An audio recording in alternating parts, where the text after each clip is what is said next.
speak? Would you pour down like rain, washing my eyes to see your majesty, to be still and know that you're in this place? Please let me stay and rest in your holiness. Word of God, speak. Welcome to Wednesday Night's Bible Study. My name is Philip Brand, and this is Seth Parnell. Hi there. You might be wondering why he's on again this week, or you might not even be wondering because you really don't care. But he's doing 2 in a row. Grayson did 2 in a row. You're doing 2 in a row. But Grayson's actually teaching in Fuel this week, which is our youth Wednesday night program. So he's preparing for that. So he's studying. Whatever that is. Whatever, yeah. I'm sure he's working on it and getting ready. He's good. He's pretty faithful to do that. But yeah. Just to bring you, I guess you're up to speed on the episodes. Yeah. This is number 17. Mm-hmm. We're calling this 1718. Mm-hmm. Yeah, that's what we're doing. So, but part 17, and we're in chapter 13. So if you'll go ahead and turn your Bibles to chapter 13. I think we'll make it to 76. You think we will? I think so. You're still confident in that? I'm confident. Even though we're at Exodus 13, part 17 right now. I know how much you like to break up the chapters, so. Yeah, I almost broke this one up. 17 through 22 of this chapter is a lot of information. Wow. Yeah, and I don't think we're going to be able to dive into it quite as detailed as I would like to. There's a lot in that. But this chapter, that brings up a good kind of fun-filled fact. This chapter is broken up into 2 sections. You have them exiting Egypt, and then you have what's guiding them, is what's going on. The first section is verses 1 through verse 16, and in that section, that is basically a sandwich. And the sandwich starts with this concept of the firstborn being set aside for the Lord. And then it goes into a description of the Feast of Unleavened Bread, which some of that's repetitive, but there is some new information in that passage, but it's repetitive. And then it gets right back to the firstborn again. So in verses 1 through 2, that's the firstborn.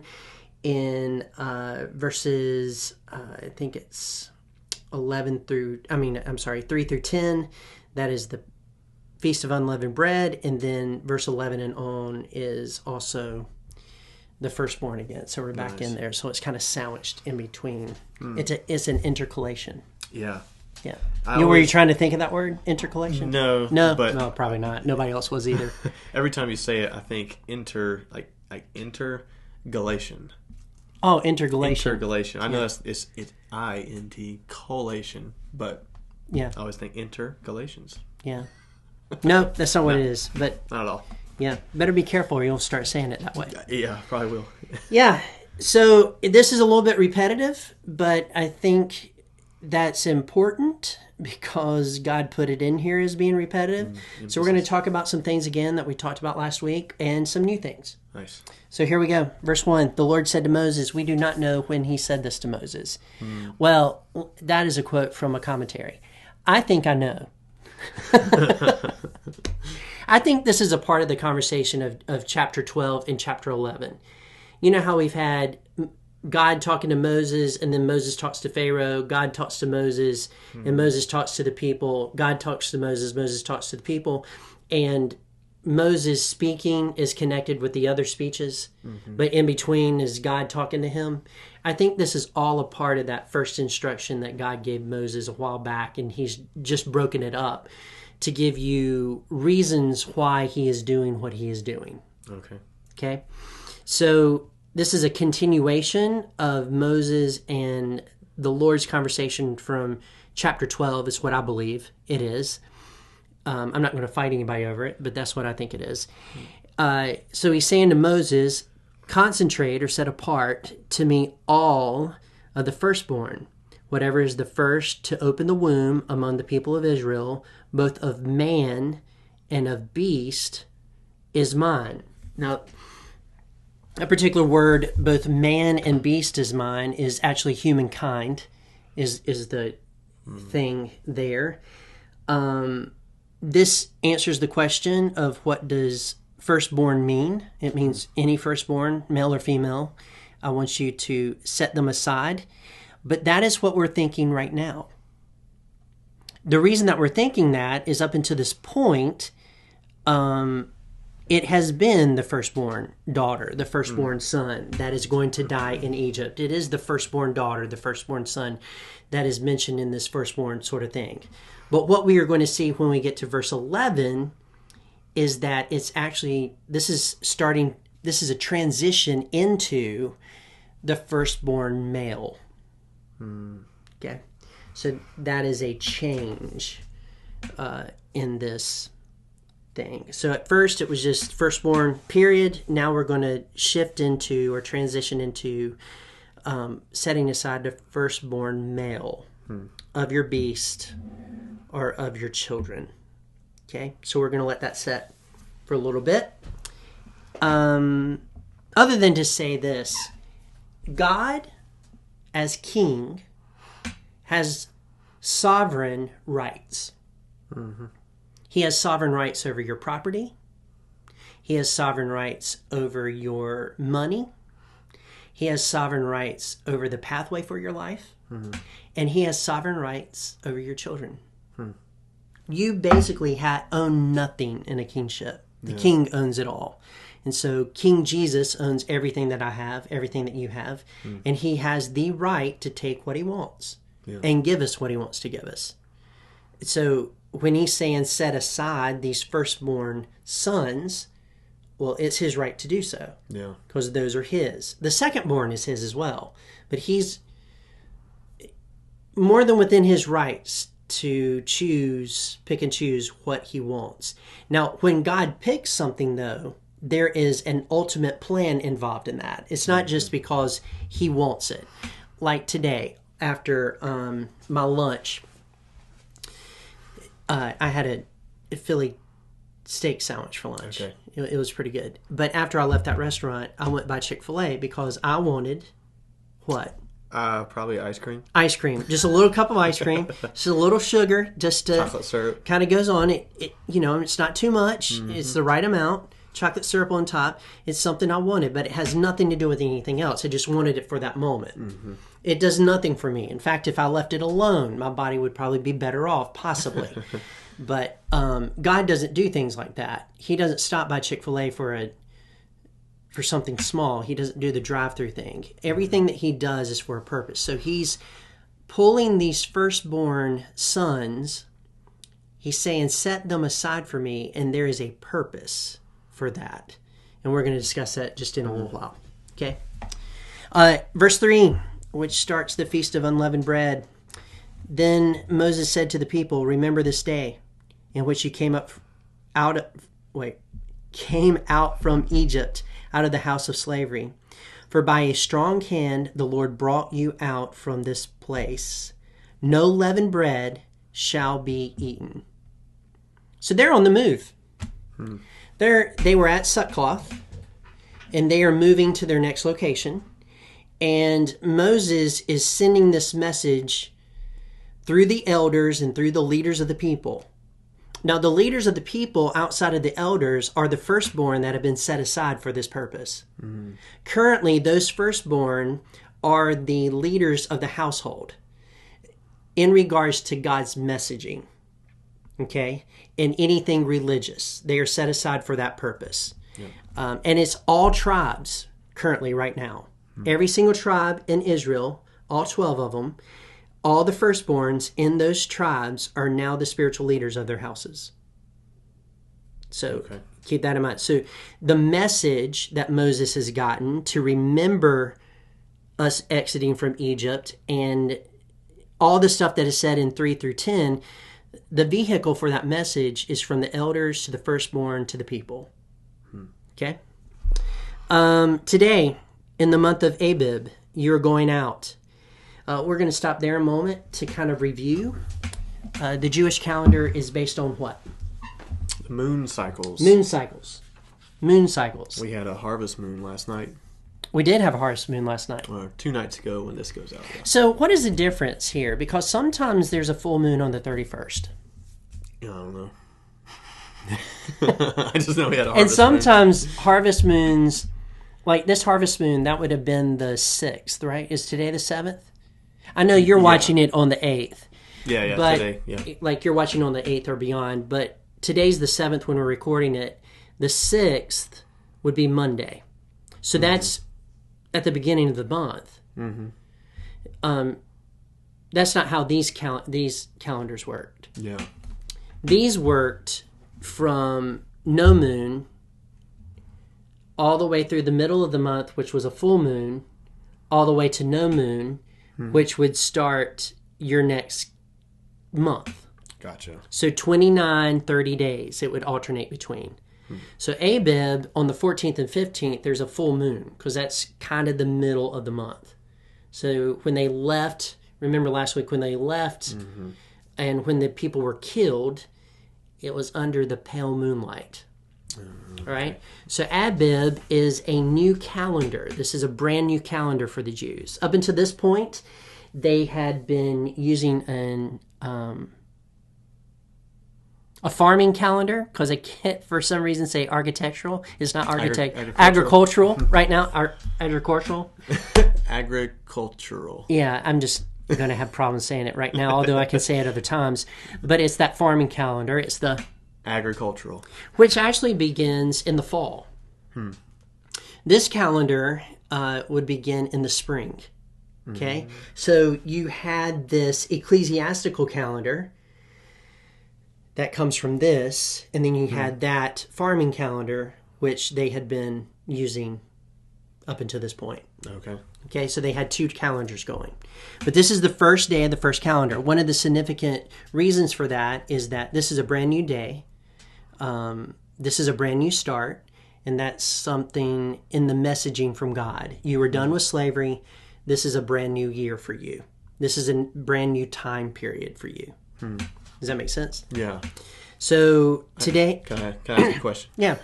Because I don't know. So there's 2 different calendars. Is there one that's like prescribed by God? That's like the religious type calendar? This is it. Okay, this is the Abib. Abib, which later becomes Nisan in the Babylonian era. Okay. They changed the name of it to Nisan.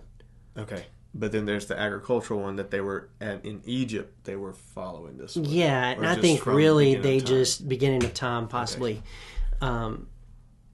has to do with harvest seasons and when harvest actually ends in September, and then you start the new year all over again. Like you go into the winter months and then back into the spring. So you prep the ground in the different time periods. Okay. So your ending of harvest ends that year, and then you start the new year of harvest, even though you're not planting until the spring of the next year. Okay. Because there's stuff you do, like to the ground in the wintertime. Cultivate it and all that stuff. Yeah. It gives you time to do that. Yeah. So changing calendar, signal a new beginning. In verse 5 it says, "And when the Lord brings you into the land of the Canaanites and the Hittites and the Amorites and the Hivites and the Jebusites, which he swore to your fathers to give you, a land flowing with milk and honey, you shall keep this service in this month." So there's a couple of things going on here. First of all, these people are busy right now. They are leaving a country. There's a lot going on. So they're getting this message as they're leaving the country. There's a great system to get the message to them, right? Great system. Brilliant, actually. Very simple, but brilliant. And they're getting this message and they're leaving. They have a lot to do. Why is it so important for this message to get to them at this moment where they're really busy? Like, couldn't God wait till they got to the mountain? Couldn't God wait till they had some rest time to give them this message? And the answer to that question is no. He wants them to remember what has just happened. He wants them, first of all, to know, as they readily do, that his strong hand has delivered them from Egypt, that their firstborns were saved under the blood that they put on their doorpost, And he wants them to understand that there is a bright future for them in another land.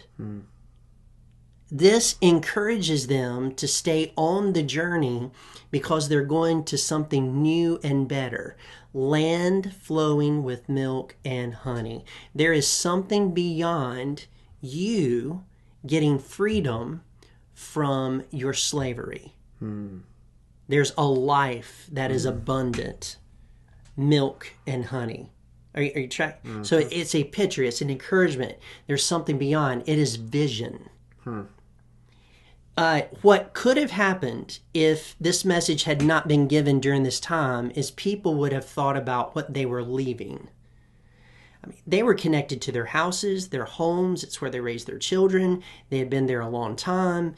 The places in Egypt. And at some point, the journey and taking all their stuff and loading it up and stopping and loading it up may not have seemed worth it because it was a lot easier in Egypt.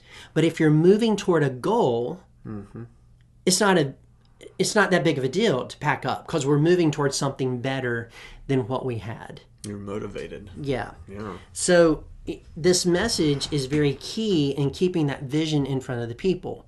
If I could pause for a moment, just talk about leadership. That's precisely what a leader does. When the people are busy, you still give them vision in some way, a way to remember that we're heading toward a better day. Like we're heading towards something good and something that will matter. Yeah. So what are your thoughts on that? No, that's good. That whole idea of like motivating them in the midst of this struggle, I've never seen that before. I never really thought about that, but that's exactly what a leader, God's the greatest leader of all, that's what he would do. It makes me think of a conversation we had the other day about people standing and singing and getting really tired of standing and singing, but, Right. Like in a worship type setting, but then at like Winter Jam, you stand all day long. They have no problem. And you're hyped up and you're pumped. Or a Taylor Swift concert that I know some of these people have gone to, and they stand the entire time. Right. Or some type of country concert that people stand the whole time. Right. Yeah. So your mindset's the priority of that. Like, I'm enjoying this. There's a motivation. And that's kind of what God's doing. He's putting this there to be like, hey, I'm going to motivate you guys. You need to do this. I know you're tired. I know you're packing up and stuff, but we're going somewhere. Yeah. Now let me just pause a moment just to say this. I completely understand people that have a physical condition. Older people can't stand the whole time. Yeah. We're not talking about them. We're talking about teenagers and people in their 20s making this comment that the worship was too long at a place that we just went to. That is absolutely ridiculous because we have taken them to these places. So I just want... Yeah. Because we have people watching. I don't want people to Sure, think that if they sit down, it's horrible. But yeah, you got to do what you can physically do. But these people have no excuse. Teenagers have no excuse. Have no excuse at all. Have no excuse. So yeah, that's going on. Verse 6, 7 days you shall eat unleavened bread, and on the seventh day there shall be a feast to the Lord. So let's talk about this in a few minutes. A review of the Passover. Okay? The Passover started really on the 14th. Not the meal, but you killed your lamb at about 3 in the afternoon, between 3 and 5, when twilight was happening. When the sun, starts its descent in the sky, somewhere in there. Because they had sundials. They didn't have Apple Watches. So they would kill the lamb, and then the 15th, that evening, would be the first day of Passover, even though it's in the evening, because that's when their day started. So that evening, they would eat the Passover, and they would do watch time. Remember we talked about watching last week?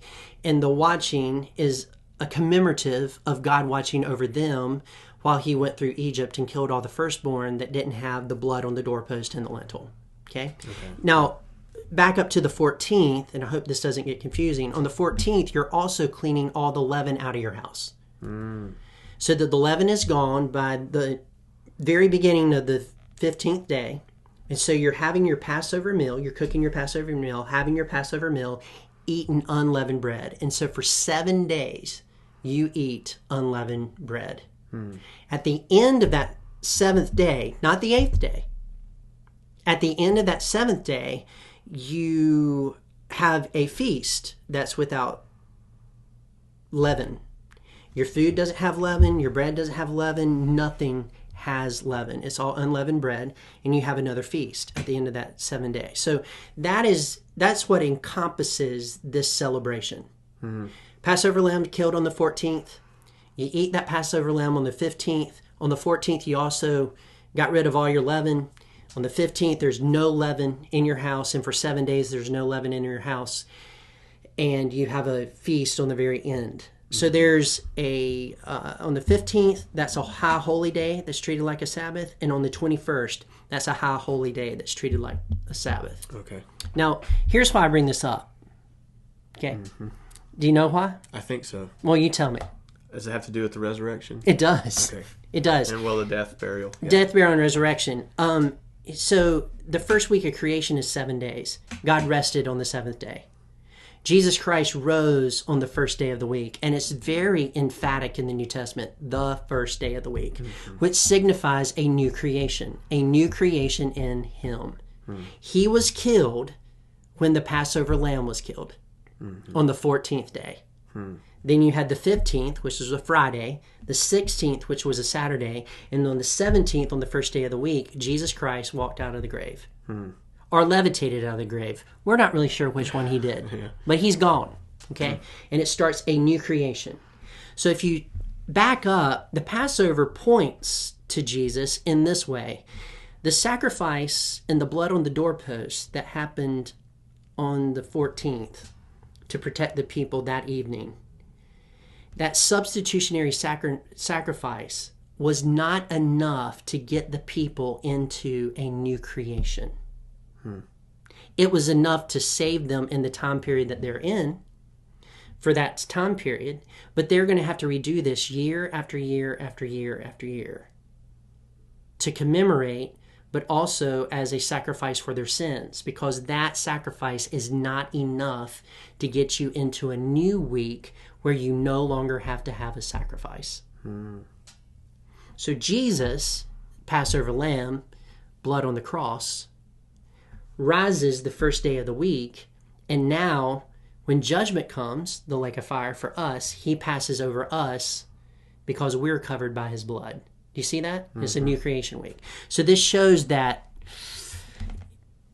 even the Passover is not enough to get you to a new creation. Yeah. It just points to Jesus. Does that make sense? Yeah. And I think that's pretty cool. Now, did these people know that? Absolutely not. Yeah. They're thinking in the past, they're thinking Egypt. But if you think through the salvation story, we were enslaved to sin, the New Testament says. So that's our Egypt. We received the Lord Jesus Christ as our Savior, which is the blood. And we enter into this life where we exit all of that.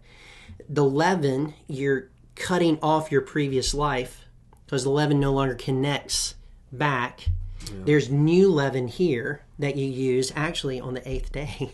You use new leaven because it's a disconnect from your previous life to the brand new life. And that's also a picture of salvation.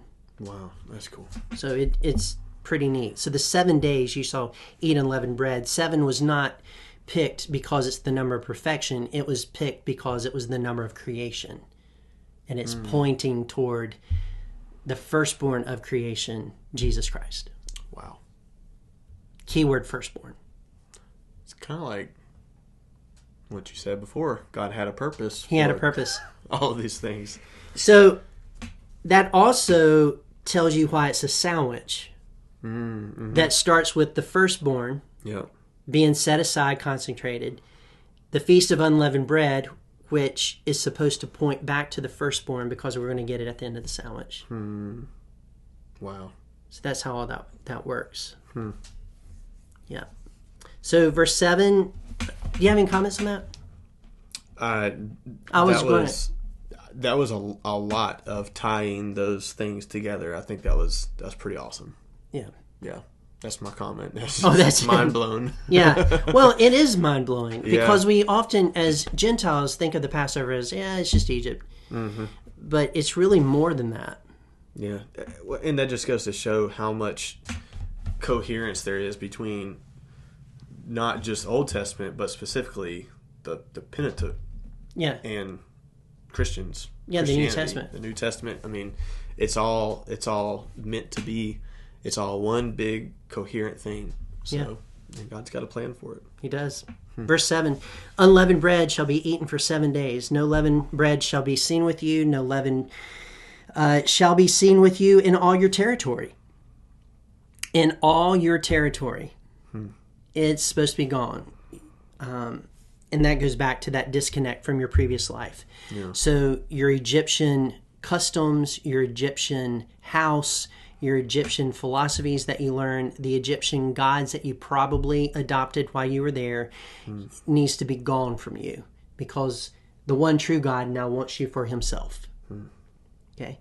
It's unfortunate that the children of Israel did not disconnect from all the philosophies of their past. They brought them with them. Yeah. Yeah. Verse 8, you shall tell your son on that day, it is because of what the Lord did for me when I came out of Egypt. So this is why we're doing this. We're commemorating being released from slavery. And so you pass it on to your son. I think it's interesting here that this is the first time son is used, which is a key in the text that something has changed from firstborn daughter or son to now male. All right. So we have these cues going on because there's a picture that God is trying to paint for the future. Okay, something going on. So verse 9, and it shall be to you as a sign on your head and as a memorial between your eyes. That really should be translated, and it shall be like a sign on your head as a memorial between your eyes. See, they used to wear jewelry and stuff that meant something to their family, or a necklace that they were trying to remember something and they put something in and they would remember it for a time. So it was a sign to them to remember mom, dad, someone that had died, an event in their life, something like that. So it's like that. It's like a sign on your head and a memorial between your eyes. That's what it's like. That the law of the Lord may be in your mouth. So you're telling your son, you're repeating this every year so that it's constantly on your mind. Kind of like when you see the earring that was your mother's. Yeah. Yeah. So you remember it like that. You're remembering them, remember what I've done. For with a strong hand, and that is repeated several times, it's with the power of God that they were able to leave Egypt, has brought you out of Egypt. You shall therefore keep the statute at its appointed time from year to year. So we have that repeated. You're going to do this every year. This is not going to stop. And that brings us to the bottom part of the sandwich. Okay? And we're back to the firstborn. So any comments before we get into that part? No, I mean, it just reminds me of how much God sets up memorials all throughout the Old Testament, going back to remember what I've done. Yeah. Don't forget it. Don't forget it. And that repetition. Sometimes we think of repetition as like just going through the motions. It's just rote, but it's good to continually come back to something because it puts it back at the forefront of our minds. Yeah. And we need to do that with God. Because I easily forget. Yeah, I do too. I do too. All right, verse 11. When the Lord brings you into the land of the Canaanites, as he swore to you and your fathers, and shall give it to you. So here it is. The Lord's going to give you a land, and he's going to give it to you. So there's that vision again, right? You shall set apart to the Lord all that first opens the womb. All the firstborn of your animals that are what? Males. So if the previous passages had just meant the males, God would have made it that specific. We need to understand this. And he didn't, because it was going to be daughters and sons. But now it's the firstborn males that are set aside as to be holy. This is very important to understand. That it's not the females that are set aside, consecrated for God. It is the males. We need to keep that in our mind. Okay. All the firstborn animals are males shall be the Lord's. Every firstborn of a donkey you shall redeem with a lamb, or you will not redeem it, you shall break its neck. Every firstborn of man among your sons you shall redeem. So let's pause here a moment. The reason that it is so important that it is a male is because God has a plan in their very near future, and then he had a plan for the church. So let's just cover that a minute. Okay. These were supposed to be the spiritual leaders of the home. That's why they're set aside to be holy in the home. They're supposed to take what Moses gets from the Lord and pass it to their families. That was their job. Whatever tribe they were in, that is going to be their job. Later on in Exodus, they are replaced. Who are they replaced by? The Levites? The Levites. So what you would do is if you had a firstborn son and it wasn't a Levite, like let's say the tribe of Judah, and you would take that son to the temple, I think it's 8 days, and you would present a sacrifice to God, and that would be a substitution so that your son would not serve in the temple, but a Levitical priest would take his place. It was a substitutionary thing going on. The lamb was a substitutionary, and the Levite priest, who was male, would take your son's place in the temple. So you're still in a sense giving them up, but it's a substitutionary sacrifice that's taking that place. Right. Okay. Wow. And it's in the temple. Yeah. So this continued all the way through to the New Testament in Jesus' day, because Jesus was the firstborn of Mary and was taken to the temple, and there was a sacrifice given for Jesus so that a Levitic priest would take his place of service in the temple. Yeah. Wow. Yeah. So the transition from males to Levitical priest, which there was never a female Levitical priest, never, to the church is God now requires for pastors to be men. Because that 1 Timothy passage, it doesn't matter how you read it. He has to be married to the same woman. And there's not, she has to be married to the same man. Because for God, it is the responsibility of the men in the house to be spiritual leaders. Not that women aren't spiritual leaders. But it is we are representing Christ, who is male. It's not about the superiority of one gender over the other. That's not what it's about. It's about Christ being a man. So your firstborn is now a son. It's a male. The Levitical priests are going to be male because we're all representatives of Jesus. Yeah. And then in the church, we are under shepherds. Jesus, representing Jesus, who is a guy. Yeah. So it's guys, even at that point. So what do you think of that? That's kind of controversial in some areas, but it's very clear. It is controversial in our society we live in, and even some churches, adhere to different rules, but it's clear in Scripture. Yeah, very clear. and it's not that God is trying to. This is just the way it is. Yeah. These are the rules. A woman cannot adequately represent Jesus Christ as a pastor or a Levitical priest because Christ is male. It has nothing to do with who's smarter, who's better, nothing to do. It has everything to do with Christ. And when you take that position, what you're saying is, you're not saying, I can do anything a man can do. What you're now saying is, I can do anything Christ can do. Right. And that's not the point. I can't do anything Christ can. You know, it's just because this is the way it goes. Yeah. Yeah, it's interesting. So what is up with this donkey? Looks like some more foreshadowing. Maybe.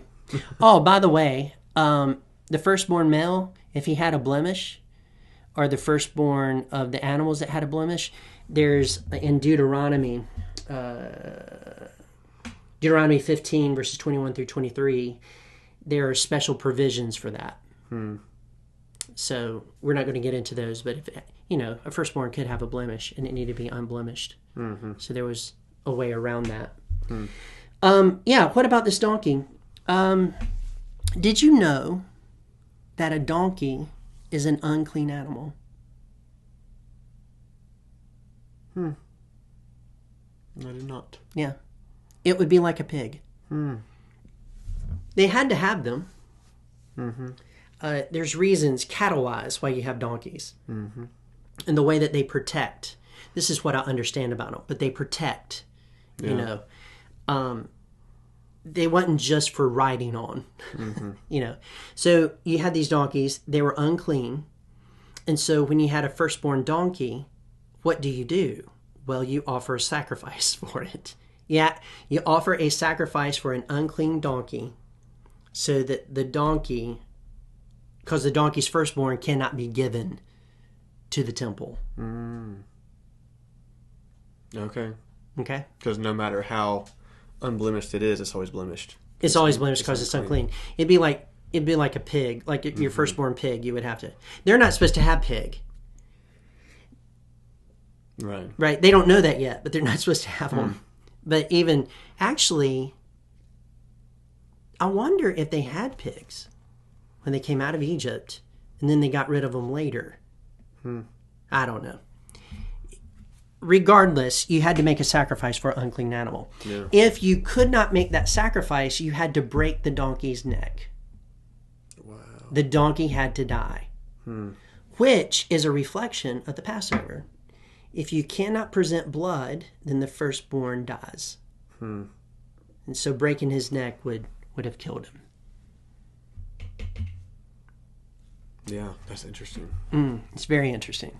I wish I knew like a deeper perspective on it, but I'm just kind of still mulling over it all. Yeah. Yeah, that's... I was thinking whether I was going to share this or not, but I'm just going to share it just because it kind of fits. So we have goats, and they're dairy goats, and we milk them. So in order to milk them, you have to breed them every year so they continue to stay in milk. Last year was our first year of kidding, and the very first goat that we had, he got sick, and I had to put down. And we were sad about it because, they're still pets to us at this point. They're not livestock, they're pets. But we were sad about it. And I got to thinking about this, that this is what they would do in a sense, in a roundabout way. You would end up giving up your first fruits back to God. Yeah.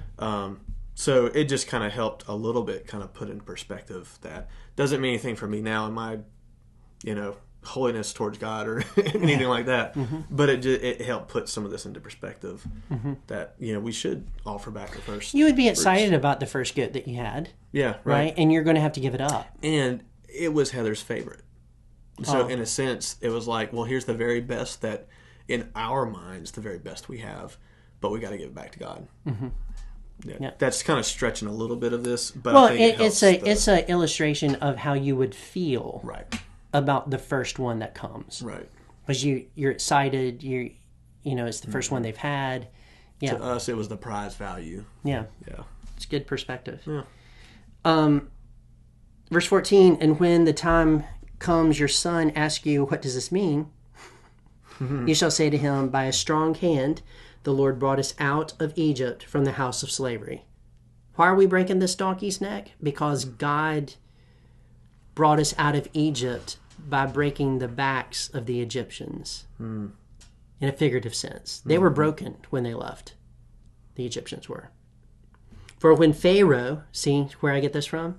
For when Pharaoh stubbornly, which is a donkey, right, refused to let us go, the Lord killed the firstborn in the land of Egypt, but the firstborn of man and the firstborn of animals. Now, that man there is actually the word for human.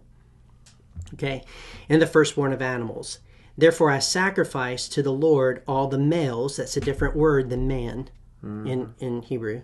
Therefore, I sacrifice to the Lord all the males that first open the womb, but of all the firstborn, my sons, I redeem. So the redemption process has to do with that sacrifice that has to happen. Either you give them the temple, the sheep, and they're going to become a sacrifice for someone else or for the nation. But if it's your firstborn son, there's a substitutionary sacrifice put in place later for that Levitical priest to take its place. Okay. But here, but all the firstborn of my sons I redeem, here they are actually working in a spiritual office for their family. Does all that make sense? Yeah. It's going to shift, but this is where we're at. The firstborns, because we don't have Levitical priests yet. In verse 16, it shall be a mark on your hand. And again, it shall be like a, similar to a mark on your hand that you put on there to remember something by, or frontlets between your eyes where you have put a dot to remember some occasion. For by a strong hand the Lord brought us out of Egypt. And I'm going to have to stop there. Yeah. That's a lot. Yeah, I'm not going to be able to do 17 through 22. It's going to take too long. So what did you think about all that? Yeah, it's amazing how much emphasis God puts on this redeeming act of rescuing them out of slavery. Yeah. That's pretty incredible. Redeem here is, I have to be careful how I say it, it's a weaker redemption word that just basically means to buy back. The other redeem word actually means blood and... Okay, yeah. Okay, so it's a buy back process. Yeah. Yeah. Yeah. So if you will not redeem your donkey who's stubborn, break its neck. And that's our application for the week. If you have a donkey, break her neck. So, I had a total different way to end this because I thought I was going to get to verse 22. Ha ha ha. But let's end it this way. Everything that God does has something to do with his overall plan. We said this Sunday morning. This is just another reminder of it. And everything that happens in the Old Testament, especially Exodus, the Exodus of Egypt, and this Passover meal, has everything to do with Jesus. And there's just a lot of connections. Our Passover meal has been replaced with the Lord's Supper. Because he is the bread, right? And he's the drink. So that's been replaced. But yeah, everything that he does is connected somehow with the purpose that he has in Jesus dying and rising from the dead. Yeah. That whole redemption plan. Yeah, that's powerful. Yeah. All right. Well, I guess that's it. That was good. All right. So grace and peace until next week. That you're in this place. Please let me stay and rest in your holiness. I'm finding myself at a loss for words, and the funny thing is, it's so